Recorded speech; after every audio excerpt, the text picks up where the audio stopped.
శ్రేయా ఘోషాల్ గారి మాటలు మనం వినే ముందు వెనకాల స్వప్నదత్ గారు ఉన్నారు. సో ఉగాది శుభాకాంక్షలు స్వప్నదత్ గారు. స్వప్నదత్ గారితో మాట్లాడే ముందు మా జయసుధ గారితో, జయసుధ గారు లాస్ట్ ఇయర్ మీరు జ్యూరీ కమిటీ చైర్పర్సన్గా ఉన్నారు. సో ఆఫ్టర్ ఆల్మోస్ట్ 10 years మన తెలంగాణ ప్రభుత్వం ఈ అవార్డ్స్ని మళ్ళీ ఇంట్రడ్యూస్ చేసి గద్దర్ అవార్డ్స్ పేరిట ఇస్తూ ఉన్నారు. దీని మీద మీరు ఏమైనా చెప్పాలనుకుంటున్నారా?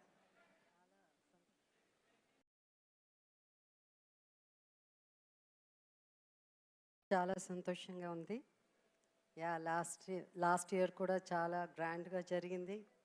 లాస్ట్ ఇయర్ కంటే ఈ ఇయర్ ఇంకా గ్రాండ్గా. అండ్ నేను కూడా అవార్డు ఈరోజు అందుకుంటున్నాను.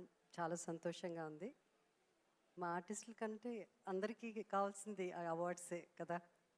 సో మమ్మల్ని గుర్తించి అవార్డు ఇచ్చినప్పుడు అది మాకు చాలా హ్యాపీగా ఉంటుంది. Beautiful moment.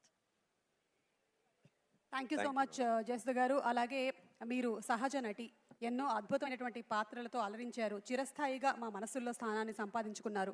అలాగే ఇటు పక్కన చూసినట్టయితే మా రష్మిక మందన గారు దిస్ జనరేషన్ ఆఫ్ హీరోయిన్గా గర్ల్ ఫ్రెండ్ మూవీకి ఆవిడ అవార్డుని అందుకోబోతున్నారు.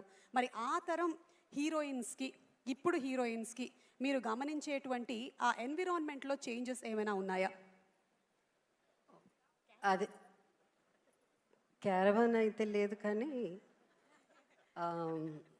చేంజెస్ అంటే ఉంటుంది, అది తప్పదు. బట్ ఇప్పుడు వచ్చే ఆర్టిస్టులంతా చాలా చాలా గొప్పగా యాక్ట్ చేస్తున్నారు. ద హోల్ న్యూ జనరేషన్ చాలా టాలెంటెడ్. సో అందరూ మహానటులే ఇప్పుడు వచ్చేవాళ్ళందరూ. Thank you so much Jayasudha garu. And అలాగే జస్ట్